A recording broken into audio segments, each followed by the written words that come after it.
ព្រោះវាបានផលច្រើនណាស់នៅតំបន់ខ្ញុំដូចជាដីស្រែដីចម្ការសត្វព្រៃ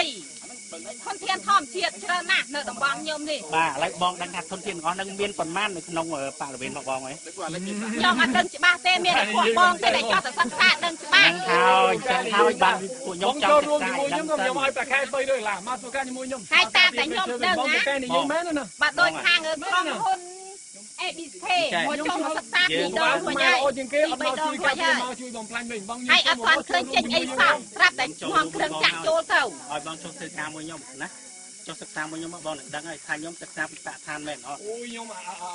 ពីសវណ្ណខ្ញុំប្រំជួយខ្ញុំប្រហែលដងខ្ញុំមកជួបគាត់ទាំងអស់ឬអត់បាទ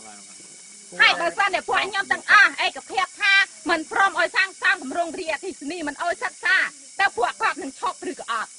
តោះបងមានតែទៀត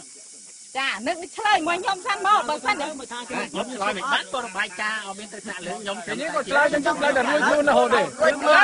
អត់ដឹងខ្ញុំអត់ដឹងខ្ញុំឆ្លាតលេថ្នាក់លើនេះអញ្ចឹងរហូតដែរអញ្ចឹងបងបើចាំបើចង់ជួយខ្មែរមិនសិក្សាទេពួកគាត់សិក្សាគាត់មកសិក្សាគាត់មិនដឹងអីផងពួកខ្ញុំក៏ដាច់ខាតអត់ឲ្យចូលសិក្សាអីទាំងអស់ព្រោះប្រជាជនខ្ញុំតំបន់នឹងអត់ត្រូវការគម្រោងរាជអគ្គិសនីនឹងទេនៅតាមផ្ទះពួកខ្ញុំមានទាំងសាលាមានម៉ាស៊ីនភ្លើងទាំងគ្រប់ផ្ទះហើយចា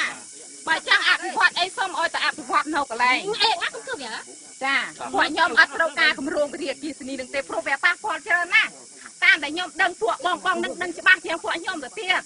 តើប៉ះពាល់ទំហំប៉ុណ្ណាបងដឹងទេខ្ញុំអត់ដឹងទេព្រោះខ្ញុំជាពលរដ្ឋសតខ្ញុំអត់មានស្អីទៅ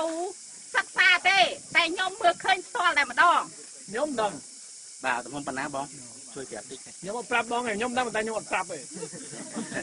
បងមើលតាមអ៊ីនធឺណិតទៅមើលតាមអ៊ីនធឺណិតគេចេញលទ្ធផលឲ្យតែខ្ញុំអត់ប្រាប់